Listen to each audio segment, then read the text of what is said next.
Welcome to Faithful, the podcast where we explore the intersection of leadership, faith, and impact. I'm your host, Christopher Swing, President and CEO of Vantage Surgical Solutions. Through thoughtful conversations with business leaders, missionaries, and change makers, we uncover the principles that guide their work and connect them to timeless wisdom. In Season 1, we're diving into the foundational organizations and experiences that shape my own leadership journey. Whether you're a leader in business, faith, or your community, this conversation is packed with inspiration and practical wisdom. Thank you for joining me on this journey of discovering how faith and leadership intersect in meaningful ways. Let's dive into the episode. Welcome back to Faithful. Today I have probably one of the most special people in the world to me, my right hand and the Senior Vice President of Operations at Vantage. Jason joined the company in 2009, which is a few days before I did, because I didn't join until January of 2012.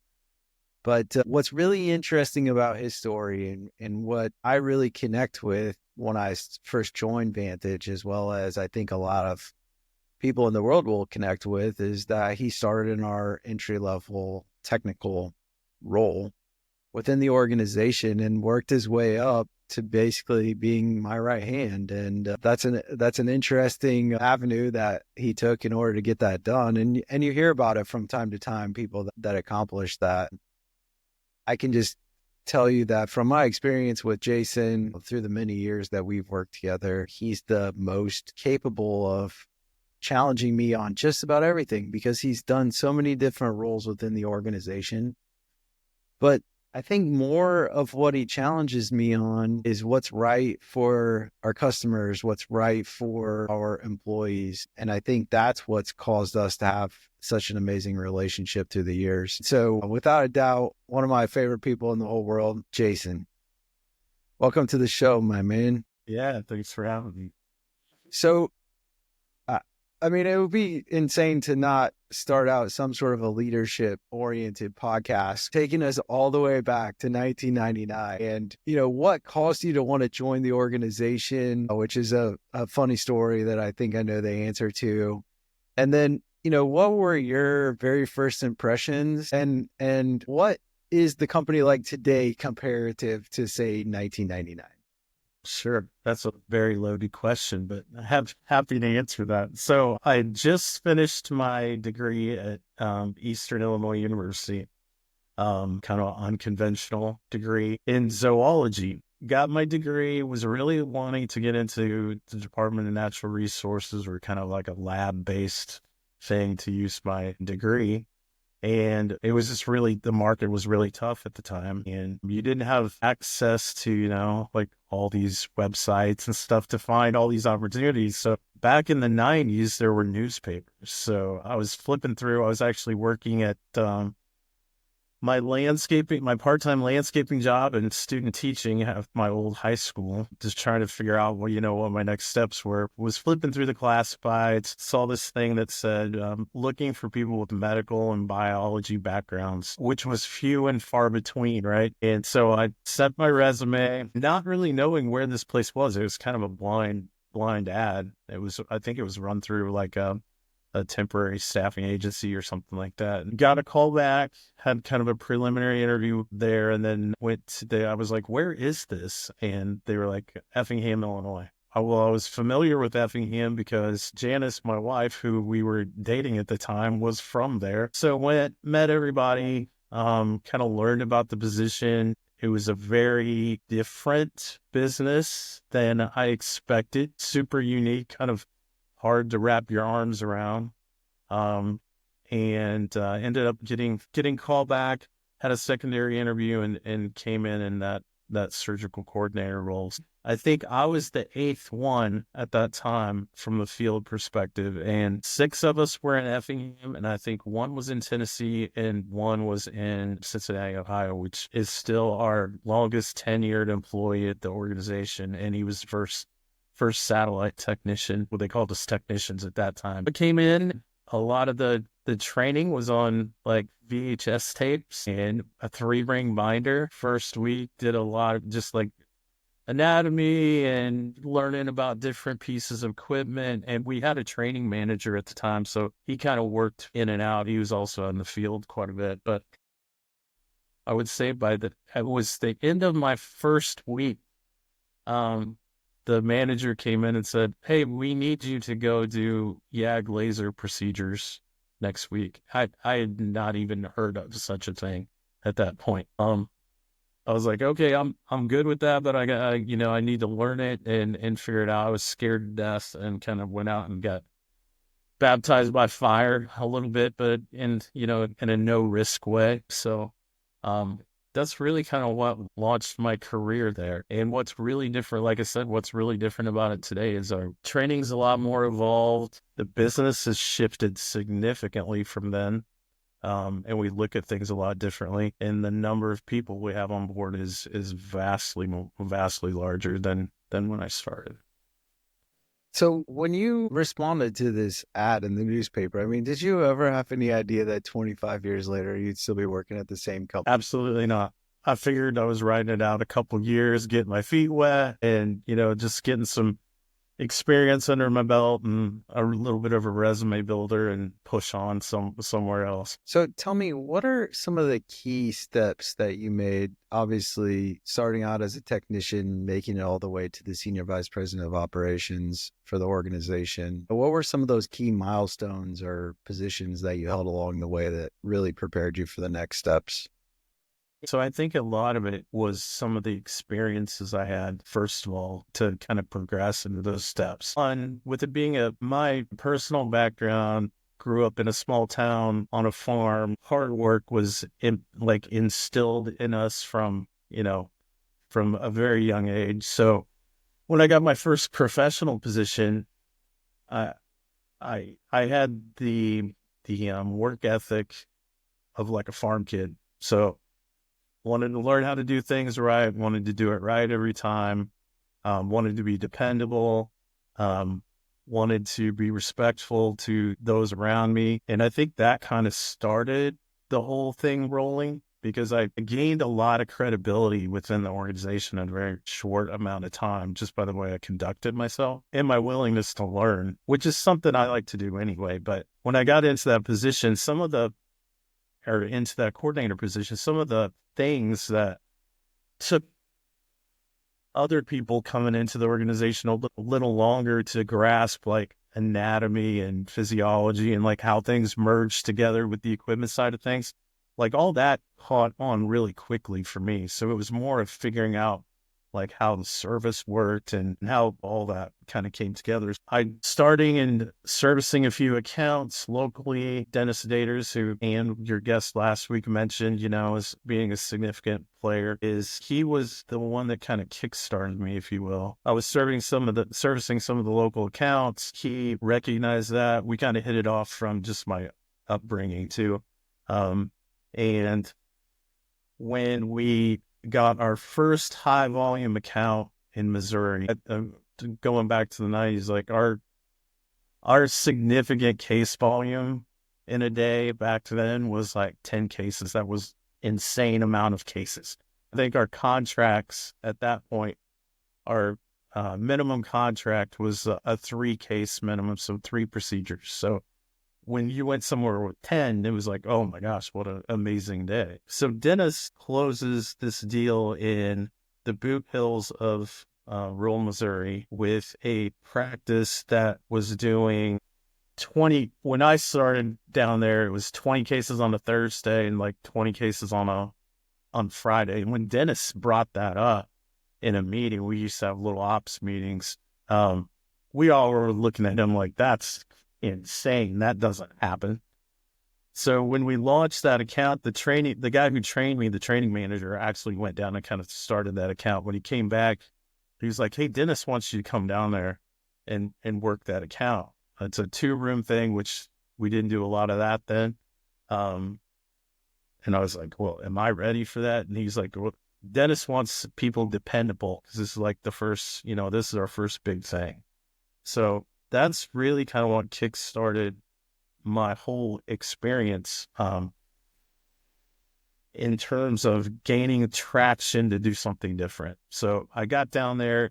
I had the advantage of over people that were senior to me in the organization because I got to see 40 cases in 2 days, and they weren't seeing 40 cases in 3 weeks, so I caught on really quickly there, learning from not only Dennis. Dennis had a significant presence there as it started, but Dr. Jones from West Plains and his scrub tech, Brenda Williams, kind of took me under their wing and taught me ophthalmology, kind of the ins and outs of stuff that wasn't in any of our basic training modules and those kind of things, and really evolved the way I saw how cases worked, how the surgery worked, how to interact with people, because I had to not only interact with them, but they're very heavily patient focused. They made us engage in the patient care portion of it.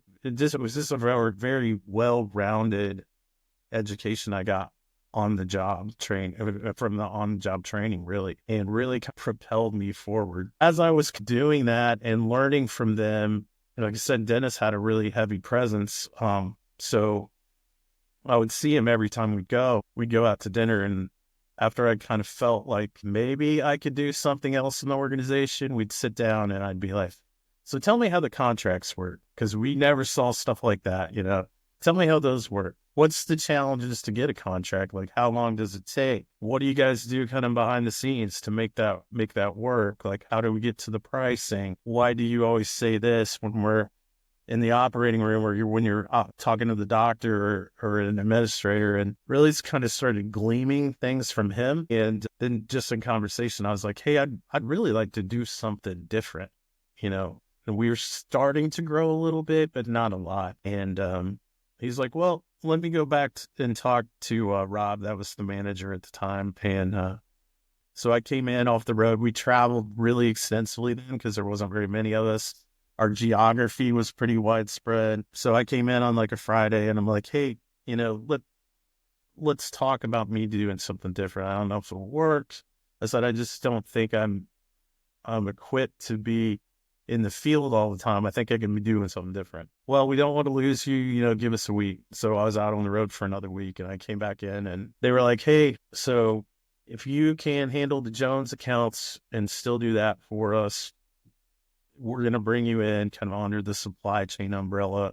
You're going to help sales put proposals together because you know how the procedures work. You're going to learn under the materials manager because he needs some help. We're going to give you one employee. So my first team was one lens coordinator, and I oversaw the lens consignments, which was a very small, insignificant thing at that point. But that's kind of what got me on the first level, I guess, of starting to learn how to do some of these things and how to kind of evolve in a position. But yeah. Faithful is proudly sponsored by Vantage Surgical Solutions, where excellence meets innovation in advanced healthcare solutions. With a foundation built on integrity, creativity, and commitment, Vantage empowers leaders to shape the future, just as we explore leadership through faith on the podcast. Vantage Surgical Solutions, standing for excellence, leading advanced healthcare solutions. So what were your first leadership challenges? And, even to this day, I think about the fact that half of your staff are significantly older than us and half of our staff are significantly younger than us. And so what are some of the challenges in leadership that arose as you moved up in the organization, especially with some of these people that had already been there, right? I mean, as you mentioned earlier, Tegler was here when you got here and has been here the entire time that you've been here. So what are some challenges that come with that? So when I got into the materials management role, I knew nothing about materials management. The head of accounting at the time, basically that position came open. I went to the acting president of Vantage at the time and said, hey, I've been doing a lot of this work anyway. I think I can do this role. at that time it was ran by the accounting department. The supply chain was run by the accounting department. And Myron, the guy who was in charge, goes, "What do you know about materials management?" And I'm like, "Nothing." It's like, well, what I've learned so far. I said, but I've been learning and I've taken all these things in. So at that time, our offices were split. So ops was like downstairs and finance and administration was upstairs in the building. Myron comes down and he lays this book, this big, thick book down on my desk. And you can still find that in the Effingham office, by the way. And it was said materials management. And he's like, "Here you go." And so my introduction to materials management was reading through that, reading through that book, trying to understand the concepts and then pushing what we were doing forward. So my first challenge in my first leadership role was to actually learn what I was going to be leading. So at that time, I had the lady that I had with the lens consignment, and then we had one other inventory person at that time, I think, when I started. So my team was still very small. So it was really learning those things and kind of developing how to interact even with those two people. You know, there wasn't a lot of like team dynamics and stuff I had to deal with at that time. So that was kind of my first hurdle. You mentioned Don. I remember transitioning from the field team and getting into that role. And at that time, Don did all of his ordering. And my very first call to Don, and he liked me. He goes, "What do you know about this?" And I was like, "I don't know a lot about it, Don." I go, "I know what you need and I know how to order it for you." And he's like, "Okay, well, don't mess it up." And that was kind of my first introduction to this is how I got to please the internal customer. And this was someone that was on my side. So that was kind of the first hurdle. When I moved into managing not only the supply chain side, but then the technical operations of things, that was probably my biggest hurdle in my early time of leadership. And that was because I was the peer to all of those people on that staff.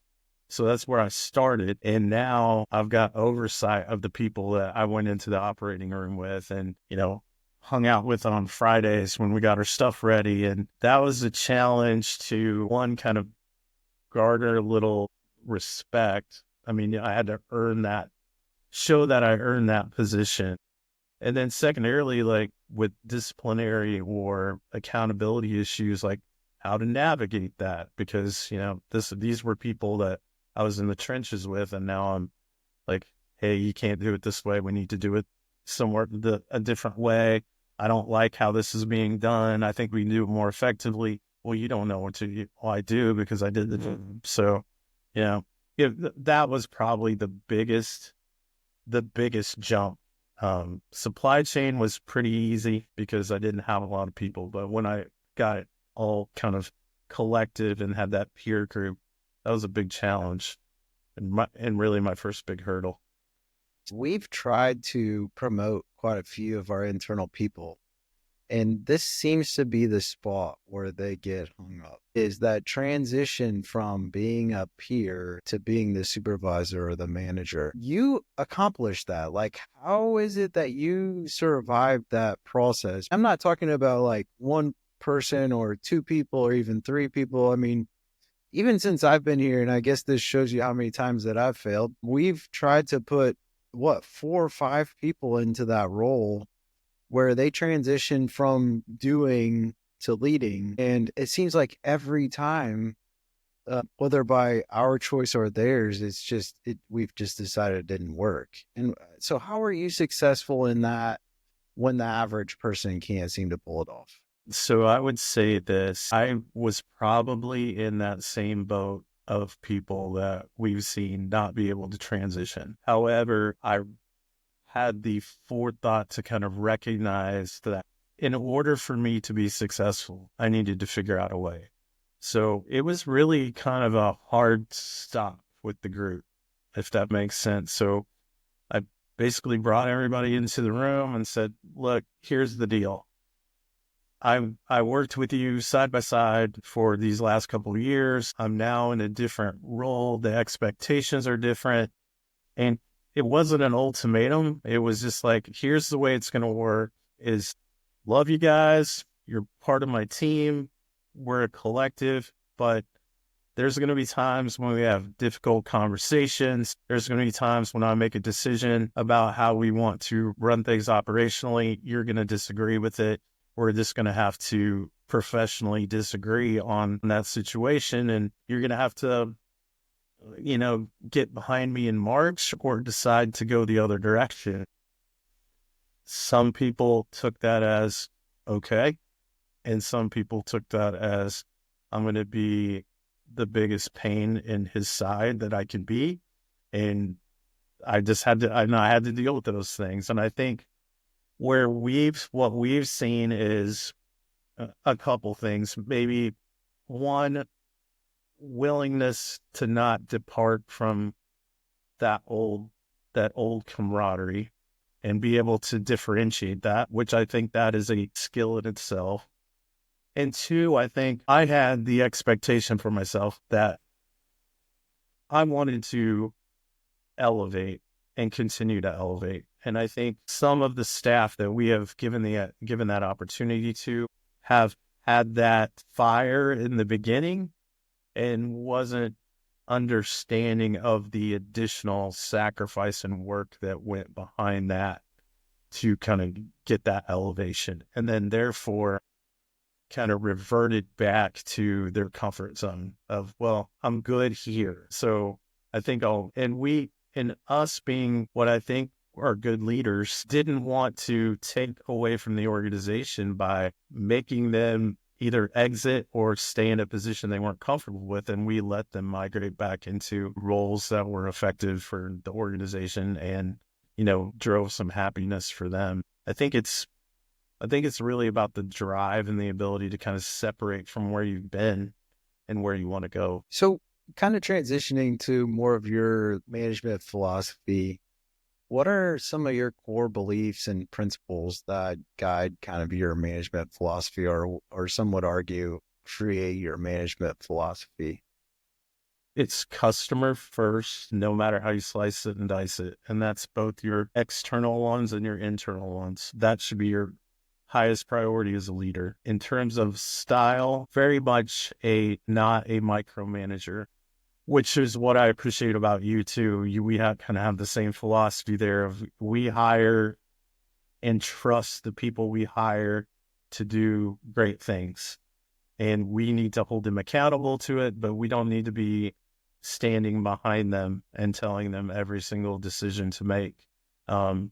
Because as you know, I'm extremely transparent about, I want people to figure out where I'm wrong, because that's the only way growth happens, is that people point out, here's a deficiency. I think I can change this. Or maybe it's not even a deficiency, that we do this pretty well, but I think we can do it differently and get a better result. And if you're a manager that thinks you're the only one in the room, then you're missing out. You're never going to be successful, because you need the whole room to be actually smarter than you are to run a highly effective team, in my opinion. So I'm going to deviate a little bit here, but when you think about, this premise that we're kind of a new company today, we've been bought by private equity. We're operating what I would consider to be significantly differently than we operated as a closely held small private LLC.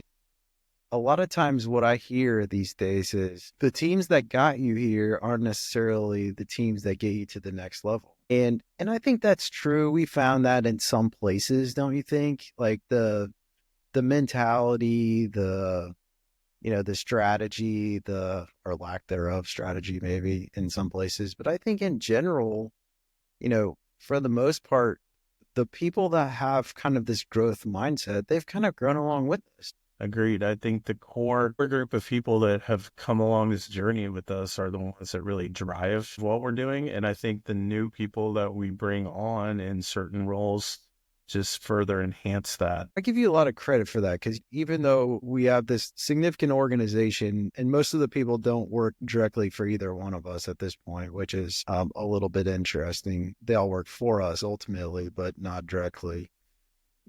How do you approach building teams, especially knowing that we're in hypergrowth? And what do you kind of believe is the key to creating that real high performing team that can transcend what we are today into where we're going. So this is not going to be earth-shattering leadership knowledge that I'm going to share with you. I stick to my core principle that I said earlier. Let the customer drive the ship. And everybody that I hire, I mean, that's all I hear all the time. I mean, you've been on my calls too. We talk about making an impact.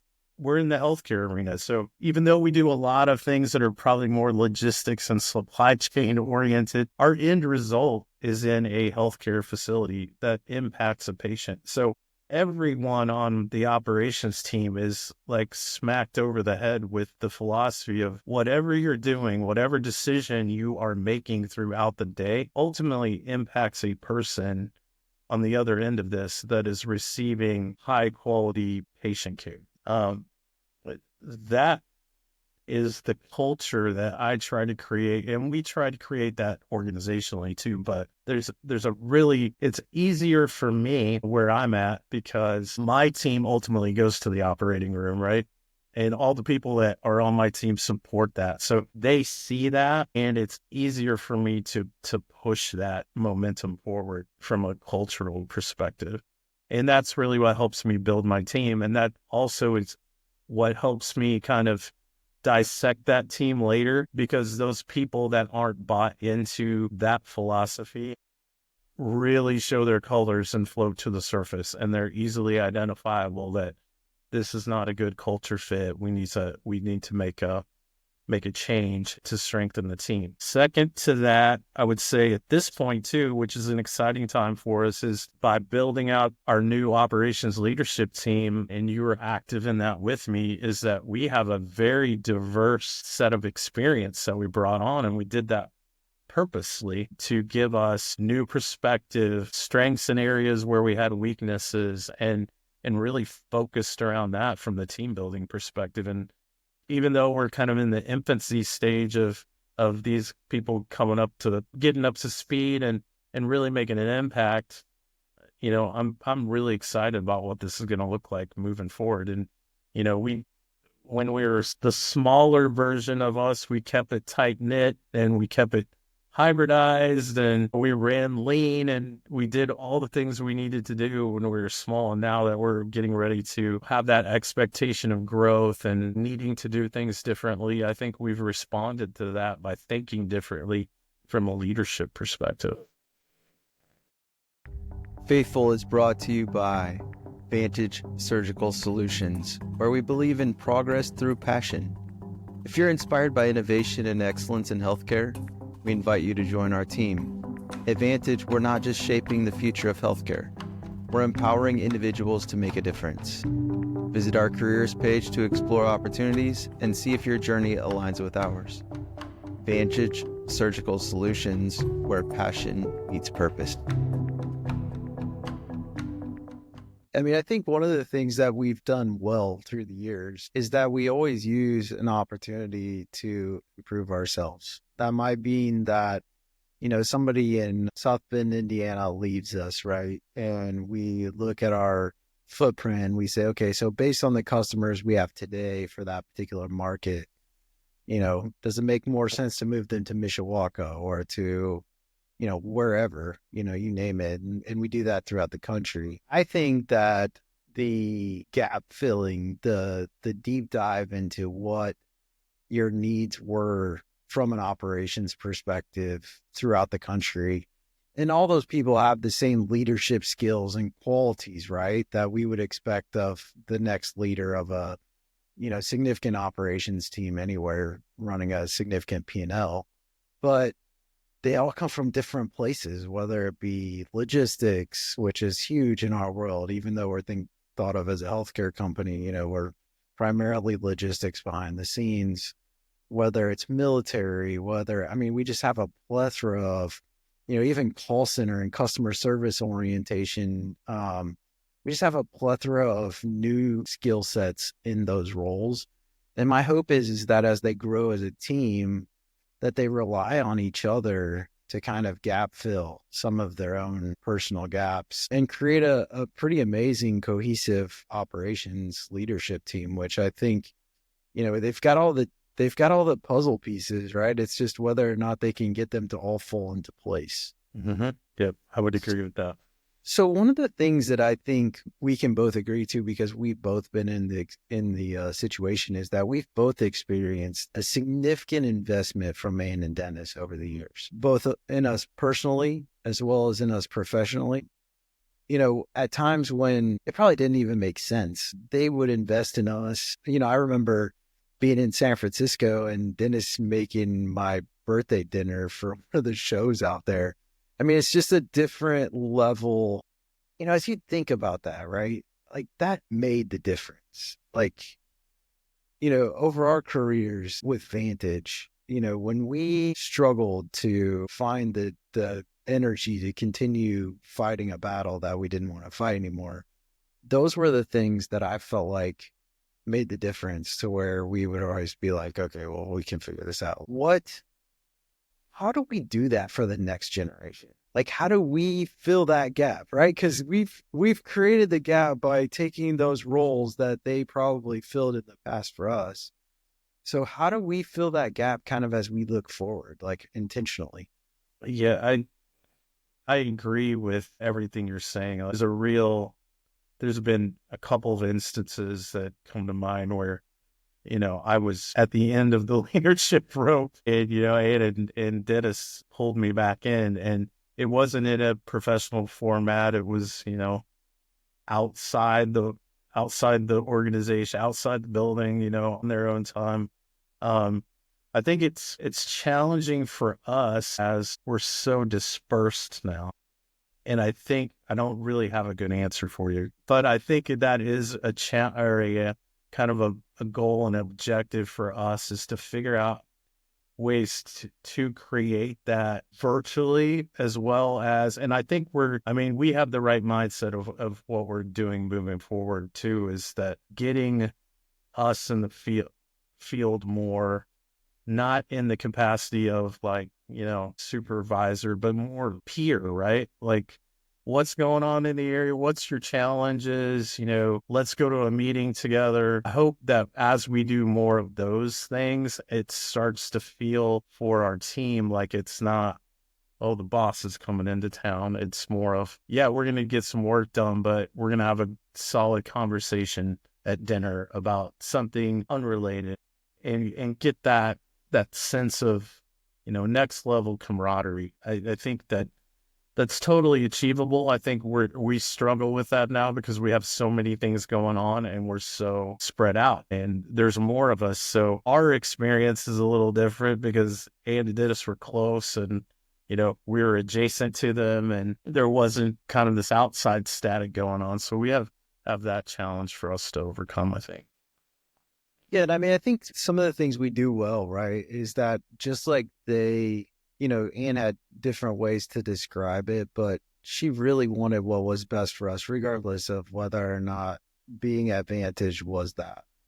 And I think I always felt like that was true. And I think, we need to think through ways to help our team understand that we want what's absolutely best for them. We hope that it's with us, right? I mean, there's nothing like losing, a teammate that is super important to you. But at the same time, we invest in people. And if they feel like there's a better place, a better fit for them out there, I want them to be able to do it. The things that are difficult are like, if I go to Nashville and I stay with Ann and Dennis, like Dennis gets up and makes breakfast for me in the morning. Like it's really hard to get.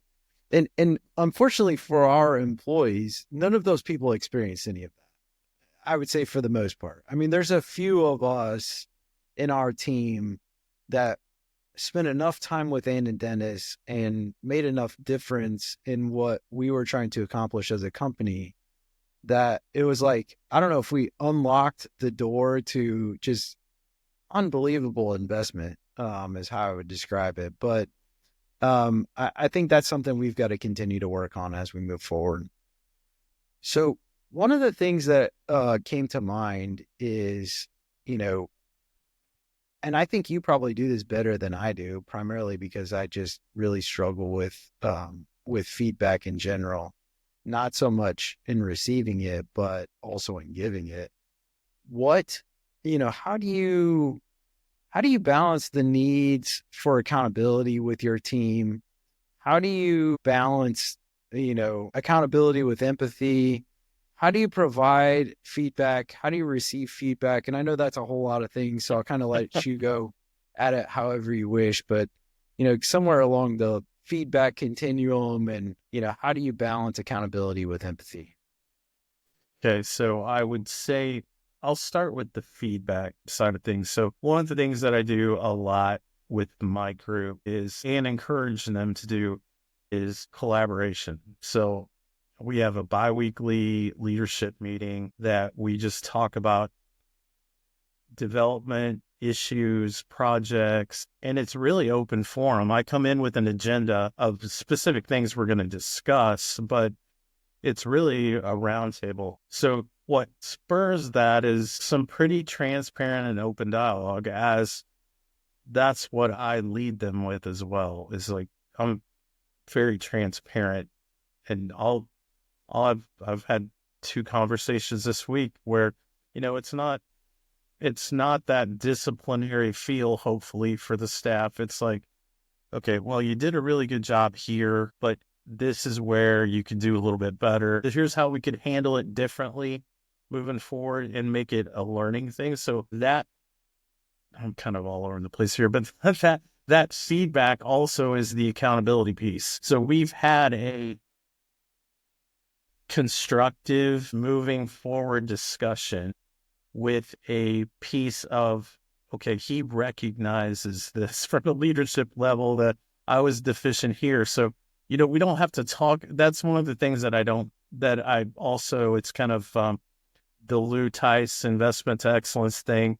Fix it and forget it. You have a challenge, you fix it, you figure out how to do it better next time, and you move on from there and not come back to that old, well, do you remember in September, you forgot to do this, this, and this, and now it's November and it's happened again. Well, that doesn't help anybody. It doesn't solve the issue, doesn't, create any positivity in the interaction. So I do a lot. I just kind of operate on that philosophy of fix it, forget it, let's move on to the next thing. And back to our kind of the culture thing that I'm trying to cultivate, those people that can accept that feedback, take that feedback, make it constructive feedback, make it effective. Those are the ones that stay, and the ones that don't want to buy into that filter to the top, and then it's time to move them to the side and figure out, who comes in that role next. So, I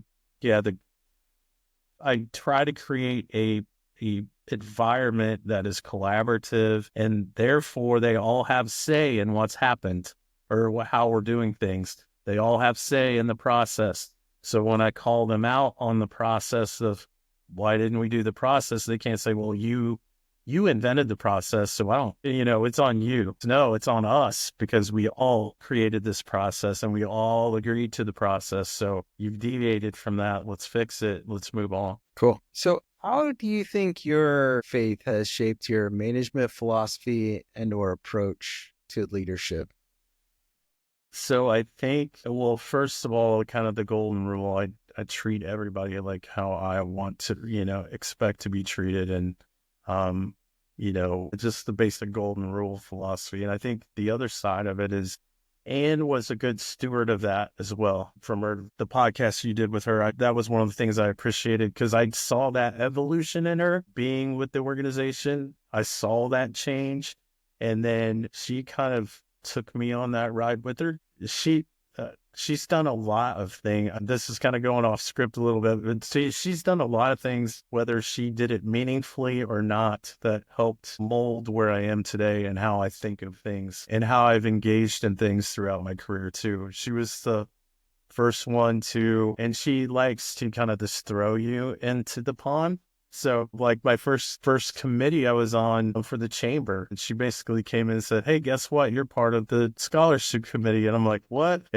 Didn't know anything about her. She's like, the meeting's on Tuesday. And so, that's how I got into that. The way she always would, she came in to my office one day and said, you're going to a Dale Carnegie public speaking class. I was like, what? And because whenever I'd go to a meeting with her, she was like, you need to, animate yourself a little more. You need to, show your confidence, and your voice is too quiet. You need to elevate your voice. So she goes, you know too much to be sitting there and people not recognize why you're here. So like I did that kind of stuff. And then I did 6 years on the school board at St. Anthony Padua Catholic Schools. And she was like, that was my first conversation around that was, she's like, you know what, you're a good leader. You should contribute to the church in that way. And I'm like, well, I was like, what do I know about school board? And she goes, well, you have a kid in school there. So there, you know what you need to know. And that was how I kind of, merged leadership and faith from that aspect. But just seeing the way she always, when someone was in need, reaching out to them, contributing to the community, all those kind of things, that she led by example. And that's that's what I absorbed and took with me too. So when you look back at your time at Vantage, what are you most proud of? Wow. There's a lot of things, honestly, from a selfish perspective. My ability to grow with the organization, I've been extremely proud of. It always makes me smile when we hear back from customers that someone's done something amazing. I love that. That's worth everything to me. The people that we have had on our team that we've helped elevate is another thing I'm always smile about when I see the fact that what we do makes a difference, even though, we get tied up sometimes in spreadsheets or schedules or something like that. But at the end, we're helping people. There's no bones about that. I guess one of the other things in the timeline of things I was proud of was going on that mission trip in 2014. That's really what kind of re-engaged me from a leadership perspective, because I went down, participated in that mission. And I remember walking out of that operating room one day, just wore out, but I had a smile on my face, and I'm like, gosh, that was super rewarding. As we're walking back to the hotel, I'm, mentally slapping myself and saying, well, this is what you do every day. Like, you just do it in the United States. Your end result of your work is what you've done today with your hands. So that's another thing that just kind of ties it together, that timeline of events that I'm proud of. So if someone were starting a position, entry level, or maybe they're even in the middle management role, and they really want to grow, like, what advice would you give them? Engage people around you. Like, search out the people you don't have the skills or background in, and take in their experience, take in their knowledge. And you can't stop there, though. You have to take that, and then you're like, okay, how do I use this? How do I expand on this? One of my things is you have to put in the time too. That's, I guess, one of my frustrations as a leader as things have evolved in the workforce is some of the younger generation think you should be the senior vice president of operations at month 6. Well, it was it doesn't have to be an arduous process, but it was a process of gaining a set of skills, moving that skill to the next level, and transitioning those, and figure out how you fit into the model of your organization and how you can best provide value. I think that's being dismissed now too. It's like an expectation versus as a person in an organization, you have to drive value. You have to show your value and involve in that. And you can't just sit back and wait for that promotion. You've got to look for opportunities to seize along the way as well. So it's not a passive path. It is a proactive and active path to transition into leadership roles. Yeah, and I think to add to that, I would just say that don't sit back and think that people know what you want. When you think, oh, I really want to grow into this role or that role, like, if you don't tell someone, they don't have any way to know that. And I think so often people sit back and they think, oh, well, so-and-so should know that because I made this random comment this one day about something completely we're talking about here. And so I think it's really important that people make their desires known also. 100%. I mean, that was the whole precipice to my change. I mentioned to Dennis initially, which, small organization, family organization. So the word travels, but my other two like big jumps in the organization was going straight into the office of leadership and saying, I want this role. Give me a shot at this. And yeah, you have to be proactive from that side of it too. And if I wouldn't have said anything, I could have been a really good technician. Which is Like crazy to think about, right? Right? And you would be phenomenal. I mean, you are today anyways. No Don Tegler, but That's great true. great That's technician. True. It's very true. Sorry for the inside joke, guys. So I want to give you just a random curveball, and this is one that I struggle with, and you see it in management posts and LinkedIn and stuff every day. And I talked to Ann about it, so you're not completely out of left field here, but right, wrong, or indifferent, we call ourselves a family. Sometimes we refer to ourselves as team, but in general, I think, to be brutally honest, like we're more than a team. At least most of us are more than a team. And, there's a lot of people that say that's a wrong frame of reference for coworkers. That's the wrong frame of reference for your teams. But, I truly believe that if you want to get the best out of people and you want absolutely what's best for them, you're more than a team. Because a team doesn't want to lose their best horse, right? I mean, a team doesn't want to lose their most productive employee. And if that's what's best for that person, that's absolutely what we want for them. So what is your take on this idea of calling us a family? I look at it this way. So a family is your support structure, right? And that's what we create.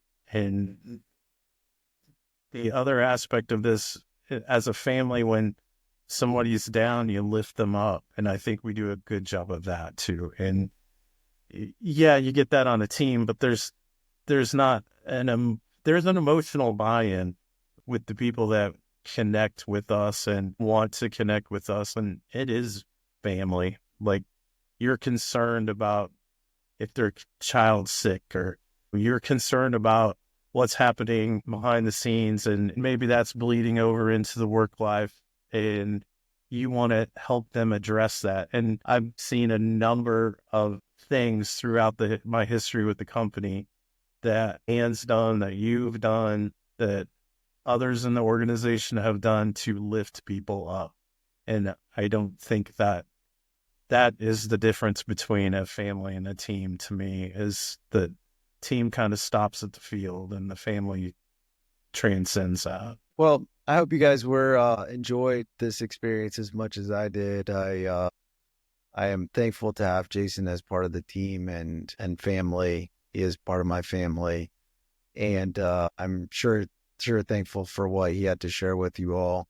I know that people end up in these situations where they desire to grow, but they really don't know how. And my hope is that you can connect with something that we talked about today and Jason's story, where he started at pretty much the lowest rung of the organization and moved to, a C-suite member or a senior leader within our organization. And that's not an easy feat. And it's not even, most people aren't even capable of doing it.